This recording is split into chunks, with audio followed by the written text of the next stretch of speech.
I know कल आप लोगों का IBPS PO प्रीलिम्स का एग्जाम है और आप लोग बहुत ज़्यादा नर्वस हो इस टाइम, तो कुछ पॉइंट्स मैं ऐसे बता रही हूँ, 3 से 4 पॉइंट्स अगर आपने कल के एग्जाम में अपना लिए, कोई स्ट्रैटेजी नहीं है बट ये चीज़ें ध्यान रखने की, अगर आपने इस तरीके से ध्यान रखा कोई आपका प्रीलिम्स क्लियर होने से नहीं रोक सकता। सबसे पहला पॉइंट, आपको जो भी क्वेश्चंस आप पढ़ रहे हो तीनों सेक्शंस में बहुत केयरफुली रीड करना है। क्यों? क्योंकि आधे से ज़्यादा स्टूडेंट्स के साथ यही होता है, जल्दबाजी में वो या तो पजल की कोई लाइन मिस कर देते हैं या DI की डायरेक्शन सही से नहीं पढ़ते, डेटा निकाल लेते हैं, फिर उनका अननेसेसरी एक DI पे 6-7 मिनट या 8 मिनट खराब हो जाता है। तो आपको वो गलती नहीं करनी है, बहुत केयरफुली आपको रीड करना है। ठीक, दूसरा पॉइंट, जितना ध्यान आपका क्वेश्चन पे है उतना ही ऑप्शन पे भी रखें, because specially in English section and आपका quant section elimination method work करता है कि आप थोड़ा बाय ऑप्शन की मदद ले सकते हो। मल्टीपल्स हो गए, जैसे क्वांट में आपका कोई मल्टीपल टिक करना है, जैसे एक ही दिख रहा है, या फिर आप ऑप्शन एलिमिनेट कर सकते हो। इंग्लिश सेक्शन में मान लो मोस्ट एक्यूरेट आपको आंसर निकालना है, ठीक है। जैसे RC में फॉर एग्जाम्पल आपके सिनोनिम्स एंटोनिम्स आजकल RC में आने लगे एरर्स, तो वहाँ पर आप जब रीड करते हो, मान लो आपको इंडिविजुअल उस वक्त आपका मतलब नहीं पता, बट जब आप उस सेंटेंस को रीड करते हो तो उसका सेंस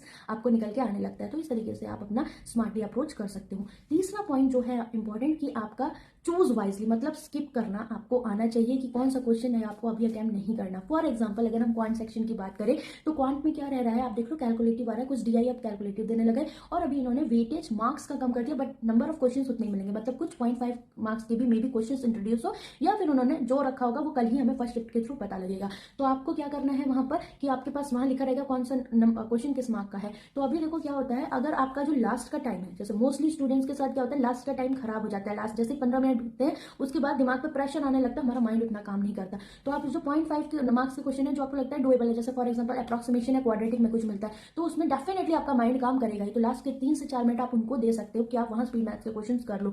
या फिर आपको ऐसा लगता है कि नहीं, कम से कम उतने ही मार्क्स मेरे फिक्स हो जाए, मुझे नहीं पता आपकी स्ट्रेटेजी क्या है और कैसे आपका वर्क कर रहा है। अगर अच्छा वर्क कर रहा है तो बढ़िया बात है, ठीक है। बट ये चीज आप देखो कि अगर आप देखो स्टार्टिंग में DI सबसे पहले अटेम्प्ट करना ठीक रहता है, क्योंकि DI में क्या रहेगा ना कि आपके पास फिर बाद में आपका टाइम उतना प्रेशर में चलता जाता है, ठीक है। तो DI जो आपको लग रहा है कि हाँ जहां पर वेरिएशंस ज्यादा नहीं है, डायरेक्ट आपको ग्राफ्स मिल रहे हैं और जो आपके क्वेश्चंस की लेंथ बहुत ज्यादा नहीं है, आप उनको कर सकते हो। मान लो आपके पास 6 क्वेश्चन DI किया या 5 के, उसमें से एक आध क्वेश्चन आपको बहुत लेंथी लग रहा है, आप उसे स्किप कर सकते हो। कोई स्पीड मैथ्स का भी क्वेश्चन अगर आपको लग रहा है कि टाइम टेकिंग लग रहा है कि हाँ यहाँ पर मैं फंस गया और मेरे 40-50 सेकंड वेस्ट हो रहे हैं, then you can skip that part, क्योंकि अगर वो क्वेश्चन 0.5 मार्क का है तो वो आपको उतना हेल्प नहीं करने वाला है। तो कोशिश करो कि आपके जो 1-1 मार्क के क्वेश्चन आप उनको पहले कर लो। ये मैं आपको एक एक्सपेक्टेड पॉइंट बता रही हूँ कि हाँ इस तरीके से पेपर आता है, तो ठीक है, क्योंकि जहां तक लग रहा है इसी तरीके से वो करेंगे। तो मतलब मेरा कहने का यही है कि जो मार्क्स आपका वेटेज जो क्वेश्चन ज्यादा रखते हैं उनको आप कर सकते हो, क्योंकि ये प्रीलिम्स है, मेंस नहीं है कि यहाँ सेक्शन है सेक्शन 2 वाला टाइप है, बट यहाँ से आप ज्यादा फायदा उठा लोगे, मतलब जितने नंबर ऑफ अटेम्प्ट्स होंगे फिर आपका स्कोर भी उसी में काउंट होगा। बिकॉज अगर मान लो आपने स्पीड मैथ्स के क्वेश्चन ज्यादा कर दिए कि आपके नंबर ऑफ अटेम्प्ट्स तो बढ़ गए, बट वो 10 क्वेश्चन आपको 5 नंबर दे रहे हैं और आपने वो 10 क्वेश्चन के जहां से वहां से आप 9 नंबर या 10 नंबर ला रहे हो, तो वो ज्यादा बेटर होगा, ठीक है। मैं ये नहीं कह रही कि स्पीड मैथ्स नहीं करना है, बट अगर आप उसको सही ढंग से यूटिलाइज करना चाहते हो तो आप उसको लास्ट के टाइम के लिए रख सकते हो। अदरवाइज अगर आपकी जो स्ट्रेटेजी आपके लिए वर्क करिए आप बिल्कुल वैसे जाए, ठीक है, कोई दिक्कत वाली बात नहीं है। And last point is very important कि आप लोगों को एक चीज ध्यान रखनी है कि अपने सेंटर पे टाइम से पहले जाओ। वहां पर जो लोग मिलते हैं, ठीक है, अननेसेसरी ड्रामा क्रिएट करते हैं कि पेपर ऐसा था, हाय रे वैसा था, मेरी शिफ्ट तो बहुत ईजी है, आपकी टफ आ गई, नहीं।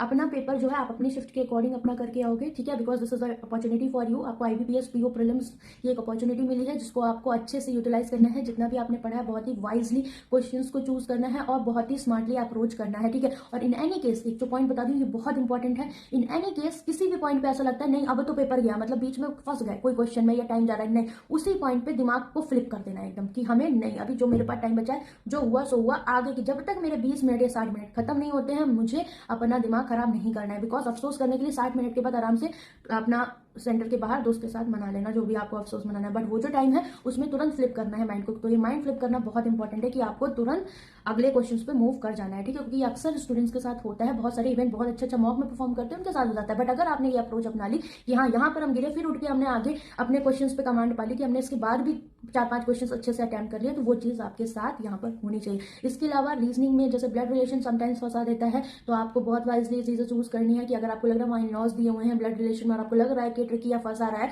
तो आप उससे पहले जो चीजें आपसे हो पा रही है आप उनको अटेम्प्ट करें, ठीक है।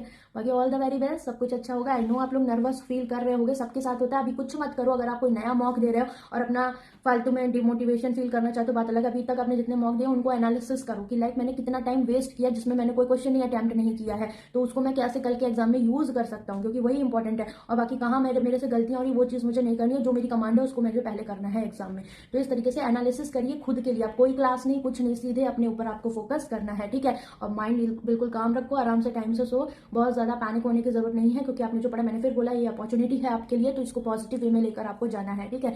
बाकी चलो bye, take care, all the very best. कल मिलेंगे एनालिसिस एंड मेमोरी बेस के साथ। अगर किसी भी बच्चे का फर्स्ट एंड सेकंड शिफ्ट में एग्जाम है, then you can contact with me directly on my Telegram. एक बैंकिंग स्मार्टली आपका टेलीग्राम चैनल है, जिसपे आप मुझे कॉन्टैक्ट कर सकते हो। दूसरा, मेरी पर्सनल आईडी है टेलीग्राम की, मैक्सिमम इनमा। आप अपना नंबर मेरे साथ शेयर कर सकते हो अगर आप एनालिसिस देना चाहते हो और अपने क्वेश्चंस जो भी एग्जाम में है वो शेयर करना चाहते हो, क्योंकि जैसे हमने एसबीआई पीओ का शिफ्ट वाइज किया था, वैसे आईबीपीएस पीओ का भी मैं करवा दूंगी, तो it will help you in another examination. Okay, तो चलो बाय, टेक केयर।